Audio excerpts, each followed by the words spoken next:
Audio Jungle.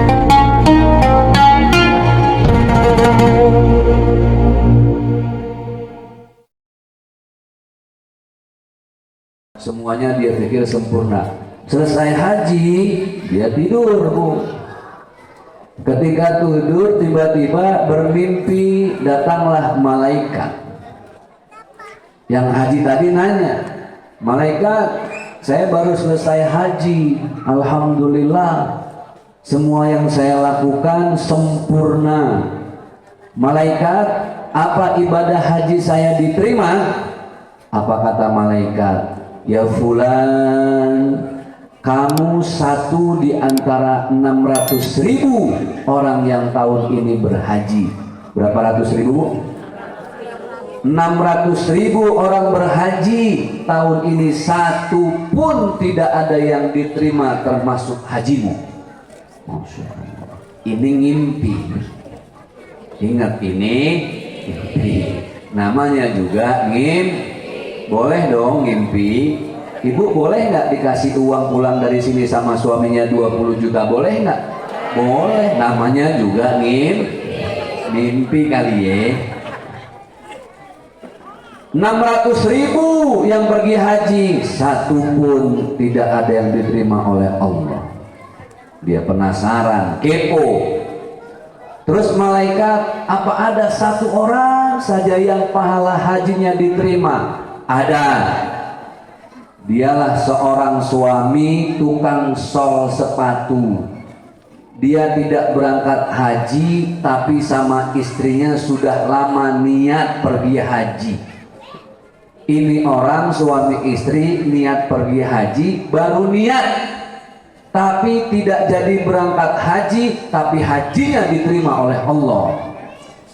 Yang 600.000 orang berhaji tidak diterima, ini suami istri baru niat tidak berangkat haji, hajinya diterima oleh Allah. Ibu ngerti apa tidak? Paham nggak? Ini manggut-manggut, paham apa terpesona melihat saya ini? Yang haji nggak diterima, yang niat tapi nggak berangkat haji, hajinya diterima. Yang mimpi penasaran, di daerah mana malaikat? Di daerah Damaskus, jauh dari Mekah. Tukang sol sepatu, iya. Apa sih kelebihannya tukang sol sepatu? Kok cuma niat diterima hajinya? Saya yang sudah merasa sempurna tidak diterima sama Allah. Dia kepo, dia penasaran, dia cari tukang sol sepatu di Damaskus, muter-muter, ngider-ngider. Tahu ngider-ngider? Orang Lampung bilang apa? Hah? Keliling-keliling, ketemulah sama tukang sol sepatu. Oh, ini si bapak tukang sol sepatu. Assalamualaikum. Waalaikumsalam, kata tukang sol sepatu. Iya Pak, bapak tukang sol sepatu yang nggak jadi berangkat haji. Betul Pak. Pak, ya Allah, malaikat nyampein ke saya ibadah haji bapak diterima. Kaget. Saya kan nggak berangkat haji Mas, saya baru niat doang. Kenapa diterima sama malaikat? Itulah yang saya pengen tahu. Bapak amalannya apa? Coba cerita. Kayaknya nggak ada. Cuma memang gini Pak, saya ini sudah bertahun-tahun. Setiap dapat uang saya tabung, dapat uang saya tabung buat berangkat. Uangnya sudah terkumpul, seminggu lagi kami mau berangkat. Berapa minggu lagi? Seminggu mau berangkat, kebetulan istri saya lagi hamil muda. Pas saat itu ngidam. Namanya ngidam, kadang mintanya suka aneh-aneh. Di kampung saya ada ibu ngidam-ngidam bilang sama suaminya, papa saya mau ngelus kepala. Kepala apa? Kepala kereta.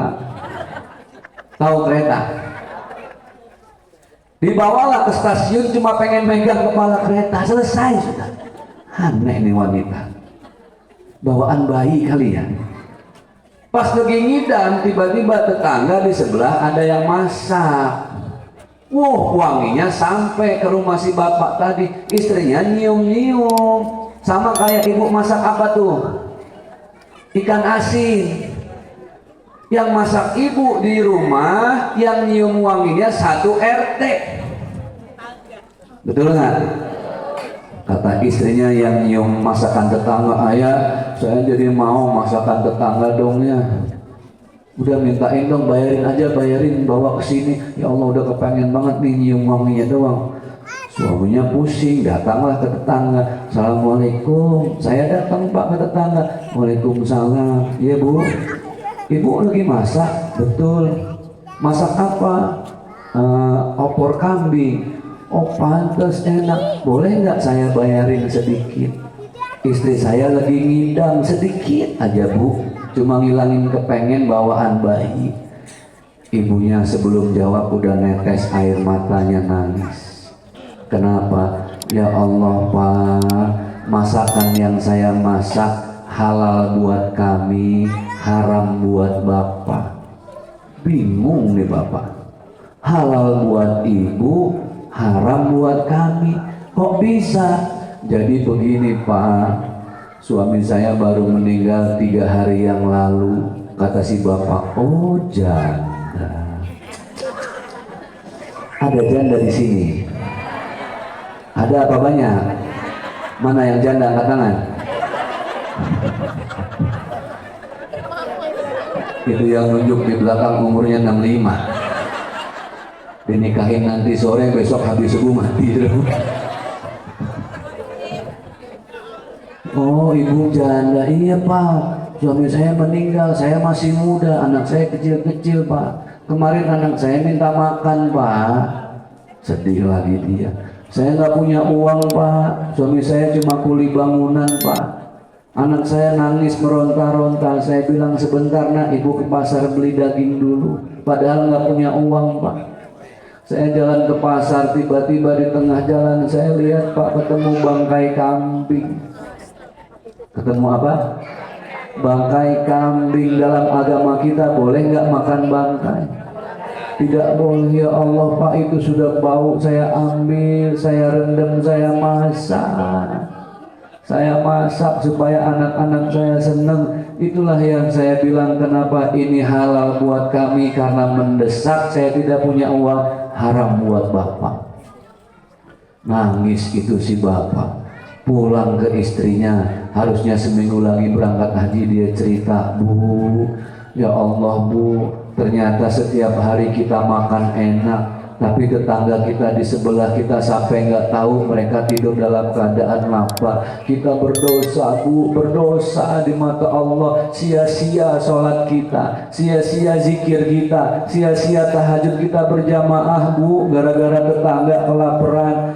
Kata istrinya apa? Pak, bismillah, uang yang sudah kita tabung buat berangkat haji, kasih semua ke ibu itu, supaya bisa makan yang layak dan enak seperti kita. Dianterin sama ibu itu, ya Allah, dikasih uangnya, disuruh buang itu bangkai kambing, disuruh beli kambing yang betul-betul nikmat buat anaknya, mereka bahkan bersama. Ya Allah, ini suami istri mau berangkat haji, baru niat, sudah punya uang, tidak jadi berangkat haji, tapi Allah terima pahala hajinya. Karena apa? Karena membantu tetangga yang suaminya baru meninggal. Subhanallah. Makanya bapak yang mau berangkat haji besok cari janda Pak. Kata bapak-bapak, wah cerita boleh juga nih Ustaz. Kenapa saya cerita ini Bu? Supaya kita bisa ngambil hikmah.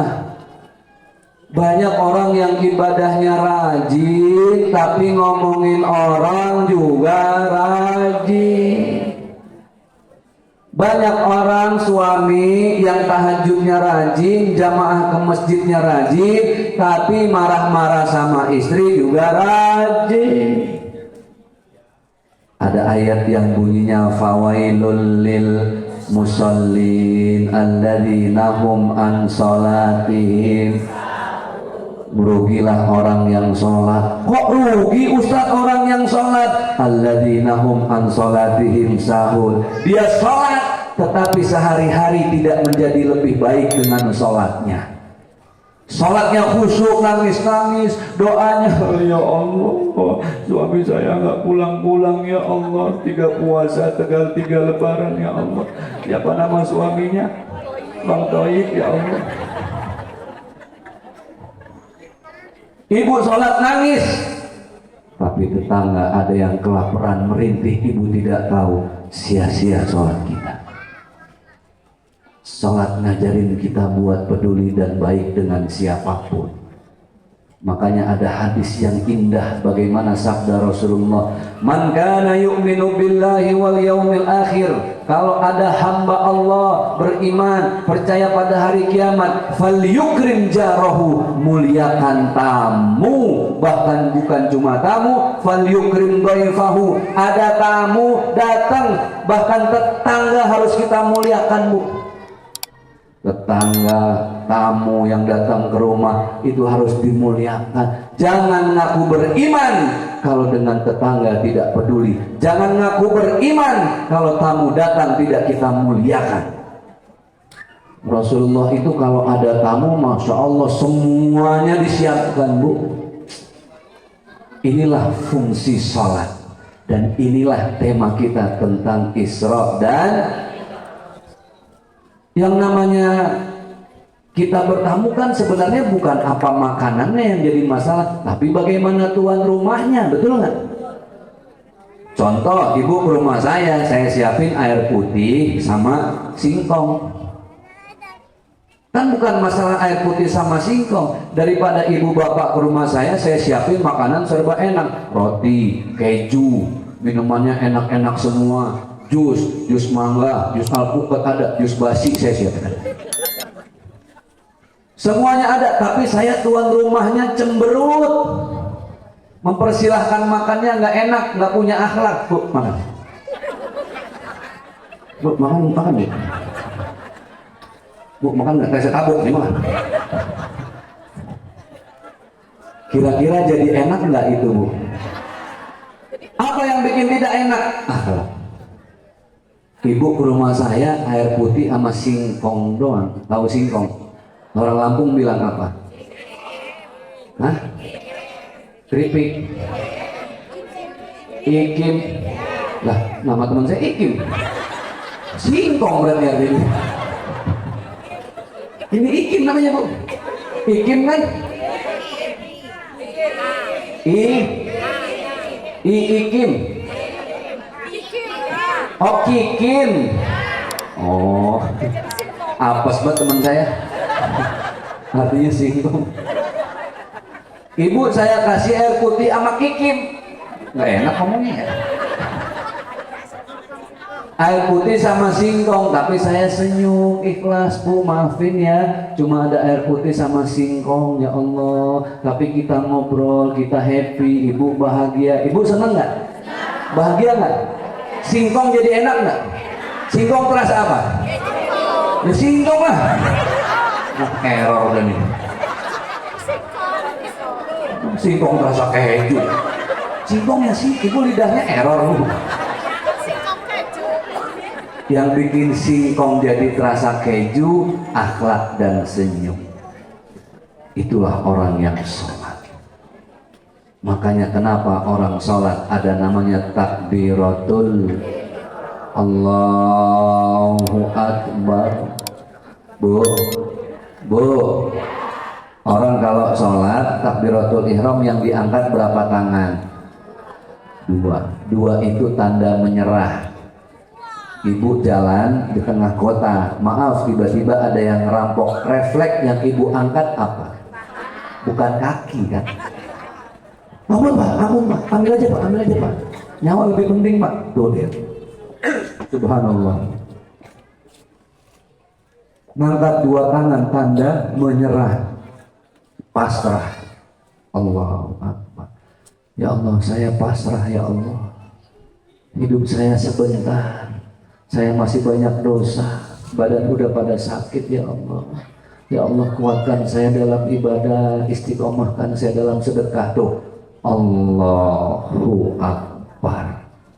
Kita nggak boleh sombong karena ada Allah yang maha besar. Allahu Akbar. mentang-mentang suaminya pejabat gitu ya. Sombong. Arisan, kondangan, pengajian, jarinya nggak ada yang absen dari cincin. Lewat depan rumah tetangga, Bu Haji mau kemana? Ngaji. Ikut yuk. Sampai jam berapa? Jam 5. Yang ikut berapa orang? 50. Di bawah mati nggak? Kerudungan, Masya Allah ini banyak yang seragam ya. Ini seragam majelis taklim ya. Masya Allah cantik-cantik. Sudah lunas belum? Angkat jatuh.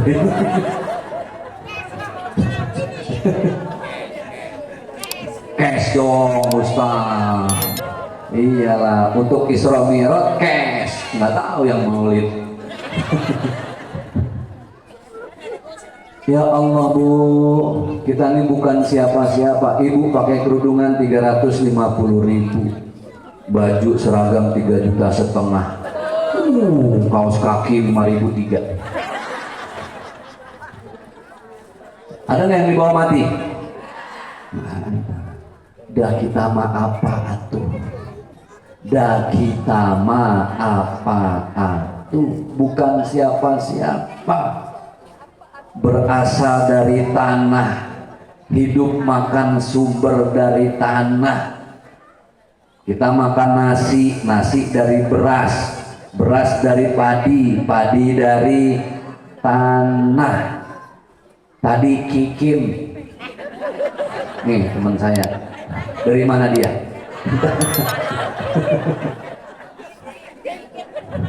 Semua dari tanah. Telur dari mana telur? Ayam. Ayam dari? Telur dari? Ayam dari? Telur dari? Pertanyaannya, yang duluan ada di bumi telur apa ayam?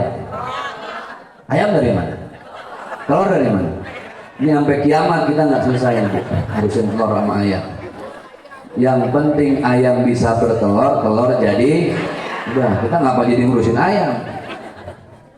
Semua dari tanah. Pak Ustadz, teman saya itu isinya Pak Ustadz, ya Allah, dikit-dikit males. Oh, Allah nyiptain dia dari tanah longsor. Pak Ustadz, teman saya nggak boleh ketemu sama siapapun, berantem, ketemu sama orang baik berantem, di mana aja berantem. Oh, Allah nyiptain dia dari tanah sengketa.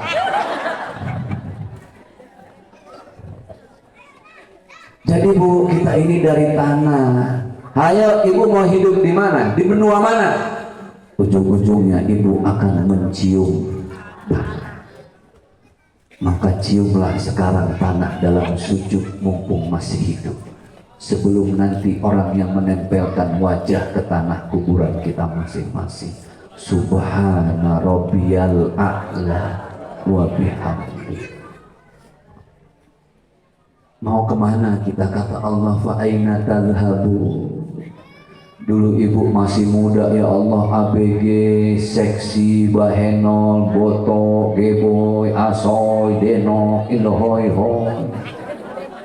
Makin tua, makin botoh, makin gemoy, apa makin peot?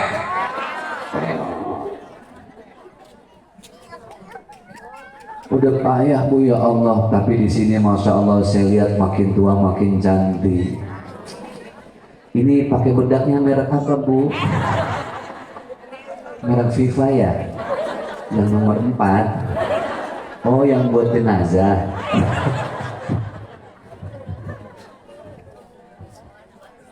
Ya Allah Bu, banyak-banyaklah bercermin di depan kaca. Lihat tuh wajah kita. Ya Allah, inilah wajah yang suatu saat akan kembali ke tanah, tertindih tanah. Ibu lihat kulit, ya Allah, kulit mulai kendur, uban semakin bertabur, pandangan semakin lamur, gigi satu-satu mulai gugur. Kalau gigi sudah gugur, makannya cuma makan Betul. Oh, berarti saya sudah dekat ke liang. Nasihat Bu, orang makin tua makin kaya. Kok makin kaya Pak Ustadz? Di rambutnya ada perak, di dalam tubuhnya banyak gula. Betul nggak? Kita semakin kaya. Ibu ya Allah, semakin lama semakin banyak dikasih zat oksigen, angin. Betul nggak? Sering kembung. Ibu lagi masih muda perawan, ya Allah, mau buang angin aja jaga image depan suami. Betul nggak? Ada suami kita tahan-tahan, ya Allah, pengantin baru. Sekarang ya Allah, anak udah 3, nggak boleh ibu miring di kasur kanan dikit, prek. Geser dikit, perawat. Makanya saya lihat nih suami-suami wajah tersiksa semua. Emang udah setelannya Bu, betul nggak? Ya mau diapain ya? Laki-laki makin tua makin jadi. Laki-laki makin tua makin jadi. Santannya makin kental. Setuju? Perempuan semakin tua semakin kelihatan. Maaf lahir batin tidak bermaksud apapun. Perempuan itu Bu, ya Allah, semakin tua bisa kelihatan umurnya. Kapan? Di saat dia maaf buang air kecil. Dari bunyinya sudah ketahuan. Lagi SMP, ABG, sprint. Betul nggak Bu? Punya anak 2, olah.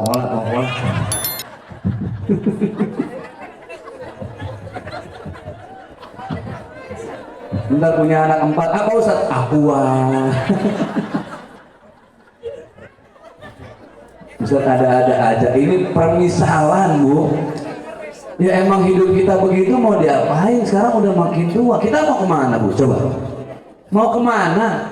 Yang punya uang umroh, mumpung masih hidup. Yang masih sehat, tahajud, duha, sholat hajat, mumpung masih hidup. Orang yang tadinya hidup terus mati, yang tadinya sholat sendiri jadi di sholat. Yang tadinya ngaji sendiri jadi di ngajiin. Masya Allah. Yang tadinya mandi sendiri jadi di mandiin. Yang tadinya jalan sendiri jadi di jalan. Wah, jangan-jangan di sini jenazah jalan sendiri. Pas mau digotong kata jenazah, tenang aja Bu, ntar saya sampai sendiri, tungguin aja di sono. Digotong, kenapa dijalanin sih?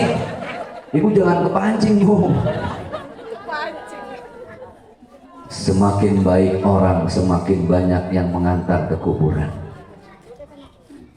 Kita nggak pernah tahu, jangan-jangan orang yang nanti manggul keranda kita, tetangga yang selama ini kita benci.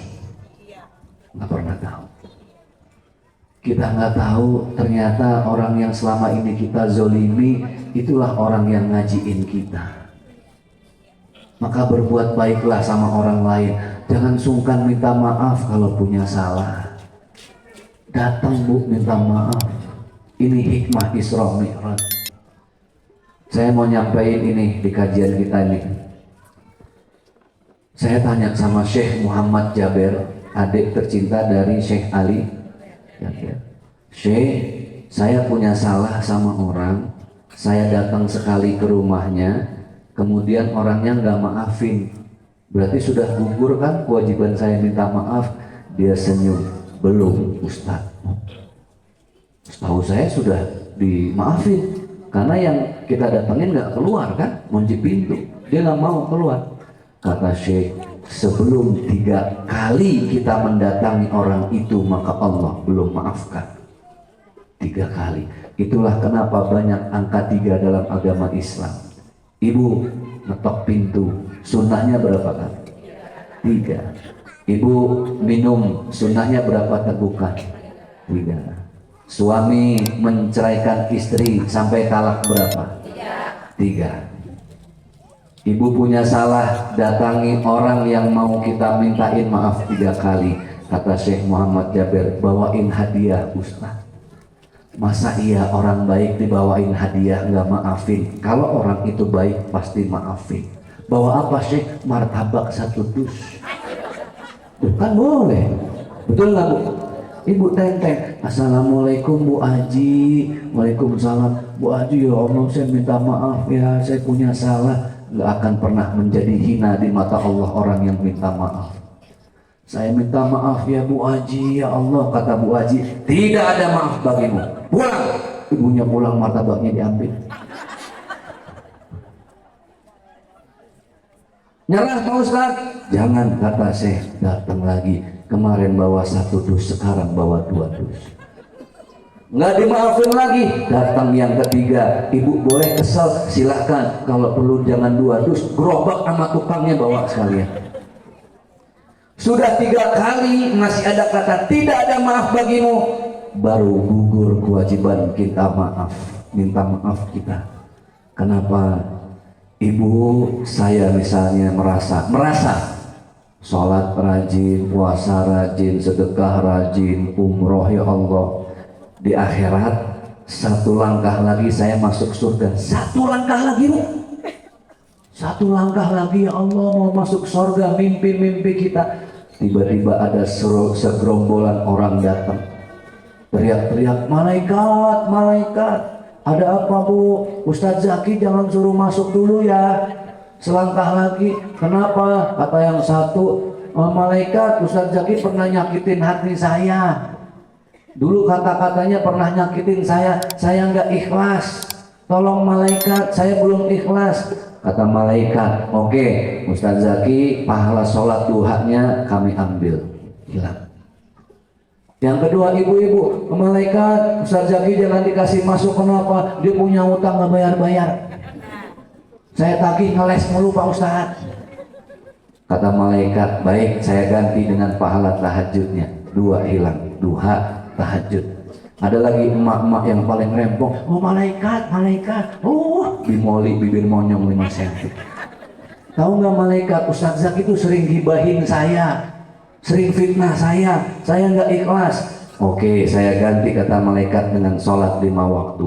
Berikutnya ada orang yang pernah kita sakitin, uangnya, haknya tidak kita kembalikan. Kata malaikat, Ustadz maaf, tidak jadi masuk ke surga. Setelah dihitung habis semua pahala karena tidak baik dengan banyak orang. Selesai.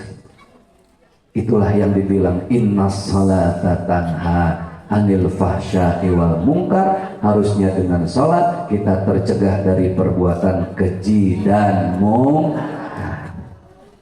Jadi itu Bapak Ibu ya, pulang dari sini coba introspeksi diri. Udahlah, nggak usah sibuk dengan urusan orang, nunjuk-nunjuk orang.